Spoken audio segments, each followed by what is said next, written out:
MTL ma ville.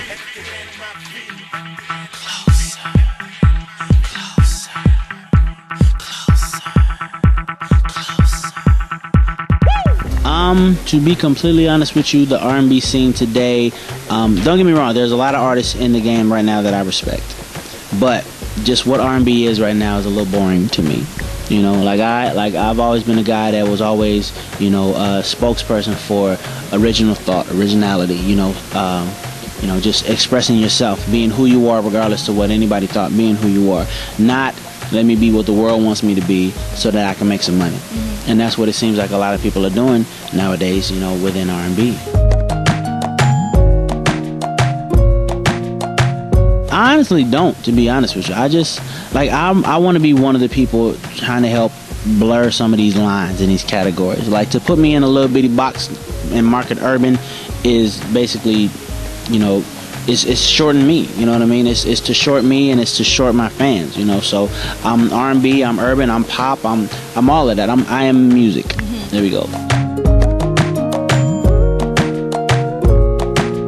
I took it upon myself to kind of venture out into other genres of music, you know, not stepping away from R&B, because that's my foundation. I'll always be an R&B artist, but like taking bits and pieces of rock, taking bits and pieces of country music, taking bits and pieces of folk, alternative, you know, and incorporating them into what it is that I do, so that the music, so that the music stays fresh and exciting for me, you know, and in turn stays fresh and exciting for the listener. That title came from me basically making an assessment of what the business is today, you know. I think that I was born in the wrong era, because what I love is, you know, Frank Sinatra, Sammy Davis Jr., Dean Martin, the Rat Pack, you know, back then, where everybody wore a suit and like it was just something so cool to be an entertainer, you know. And it wasn't a hey everybody look at me type cool. It was an effortless cool. It was a, you know, I'm suave and I'm charming and you're gonna look at me anyway, so I don't gotta try real hard to get your attention.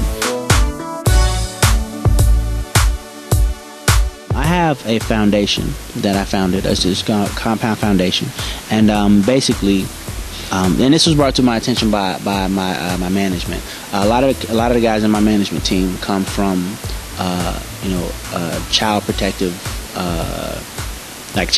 background. You know, working with group homes and stuff like that. So they actually took me to a couple of the group homes out in LA, and I was looking at these group homes and noticing that they're not really. I mean, they're helping, but they're not really helping. You know what I mean? It's like, there's your bed, this is your bed, this is where you eat at. You know, go over there and play basketball for a little while, go to sleep. Like, they're not trying to show these kids any other way. And like, it's basically just training for another controlled environment. It goes group home, juvenile hall, jail, prison.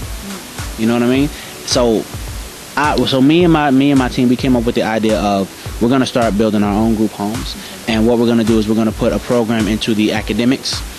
It's an entrepreneurial program, basically, where we go to these kids, we see what their interests are. You know, say you have a kid who likes to draw. We'll then go to, you know, some of the connects that we have, like we'll go to a guy that designs t-shirts. Have him come in, teach a class, you know. So basically, we're teaching these kids how to own and operate their own business, you know. To everybody in Montreal, Canada, everywhere in Canada, this is Neo. I want to let y'all know that I love y'all to death. Thank y'all so much for all the love and all the support thus far in my career. We're looking for the third album coming real soon, and I'm going to say what I always say: as long as y'all keep cheering me on, I will keep delivering quality music. Peace and love.